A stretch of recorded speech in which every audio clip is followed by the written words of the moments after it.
Добрый день, паважаныя сябры! Мы вельмі рады вас вітаць у сярэдняй школе нумар 21 горада Бабруйска. У нашай школе уже 29 год існуе музей беларускай народнай творчасці. Зараз мы знаходзімся каля ўвахода ў наш музей. Заходзьце, калі ласка. Добрый дзень, паважаныя госці! Мы вельмі рады вас сустрэць у нашым музеі беларускай народнай творчасці. Музей упершыню адчыніў свае дзверы ў 1997 годзе. Фонд музея змяшчае агульнага фонду 650 экспанатаў, асноўнага 275. Колькасць наведвальнікаў пастаянна расце, дзякуючы распрацаваным розным формам, прыёмам і метадам. У нашым музеі ёсць 7 экспазіцый: саломапляценне, ганчарства, дрэваапрацоўка, роспіс, вышыўка,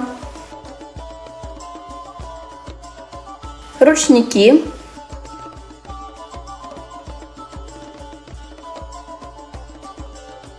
і ткацтва. Памяшканне музея мае выгляд беларуская хатка. На ручніках, расшытых пеўнямі, хлеб-соль падносім для гасцей. Ведзем за стол каўшамі пенамі, частуем дарагіх гасцей.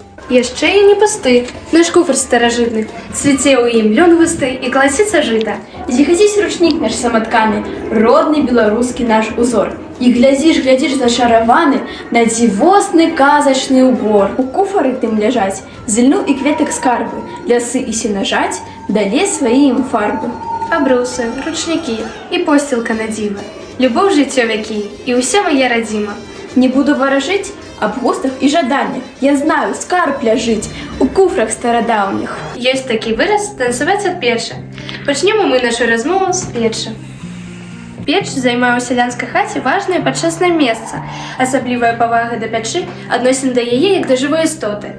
Яна была своеасаблівым цэнтрам хаты, увасабленнем старажытнага агменю, без якога немагчыма уявіць сабе чалавечае жыццё. Невыпадкова, менавіта, пад печы лічыўся месцам знаходжання добрага духа, дамавіка, галоўны абавязак якога клопат пра дабрабыт сям'і.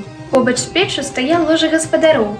Для зручнасці падвешвалі ці ставілі на казлах люльку. Так гаспадыня гатавала ежу і калыхала дзіця. Покуць – найбольш шаноўнае месца ў хаце, асвечанае ўстойлівай традыцыяй духоўнага жыцця.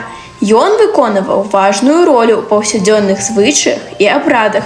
З упрыгожваннем на покуці былі абразы, аздобленыя набожнікамі. На гэтае пачэснае месца сажалі самых шаноўных гасцей, маладых у час вяселля ці хлопца, якога адпраўлялі ў армію. У ўвахода гаспадарычы кут, бабін кут.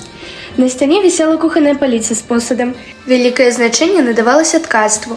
У гэтай экспазіцыі паказаны прылады для апрацоўкі, кросны, калаўрот, прасніцы, часалкі, чаўначкі і інш. Бондарства. Ступа, начоўкі, дзежкі, віхлага, маслабойкі. Гэтыя экспанаты зацікавяць кожнага наведавальніка сваёй даўніною. Саломапляценне. Прадстаўлены цікавыя вырабы саломкі, якія выконвалі дзве асноўныя функцыі – гаспадарча-бытавыя і абрадавыя. Салома выкарыстоўвалась не толькі для пляцення, але і для аплікацыі, якой аздаблялі драўляныя куфэркі, шкатулкі, сальнічкі, рамкі для фотаздымак. Ганчарства. Народную кераміку дзеляць на 6 асноўных груп. Кухонны посуд для прыгатавання ежы, посуд для захавання і транспарціроўкі прадуктаў, сталовы посуд, дэкаратыўная кераміка, цацка, вырабы рознага гаспадарчага прызначэння. У нашым музеі ёсць гладышы, збанкі, гаршкі, спарыш, цацкі і шмат чаго іншага. Дрэваапрацоўка. Беларусь славіцца сваімі рамёствамі і промысламі, адно з якіх умение зрабіць з дрэва патрэбную рэч у гаспадарцы. У гэтай экспазіцыі можна знайсці лыжкі, карцы, сальнічкі, дошачкі. Самая любімая праца для дзяцей – гэта роспіс. Таму тут прадстаўлены яйкі, лыжкі, цацкі, скарбонкі і шмат іншага аздобленага прыгожымі малюнкамі. Вышыўка. Прадстаўляе жанецкае майстэрства праз малюнак вышыўкі. Упрыгожвае інтэр'ер хаты, прыдае яркасць адзенню, а розныя сімвалічныя ўзоры служаць аберэгам чалавеку. Ручнікі. Гэтая экспазіцыя змяшчае значную колькасць ручнікоў ад залежнасці да іх прыналежнасці. І так, набожнікі, вясельныя, бытавыя, пахавальныя. Такія ручнікі выкарыстоўваліся пры сямейна-бытавых і каляндарна-абрадавых святах. Бясследна нішто не мне. Гісторія школи адробить. Ти мост, по яким до мене мінущину у гості приходить. Міхають сторонки твоє, і ми розмовляємо з вяками, і продак до нас достає, радками, нібито руками. Хай ваш агеншик метить шлях, паша на хаті добрий гость. Ви наші хати не мінайте, частей у гості заїжджайте.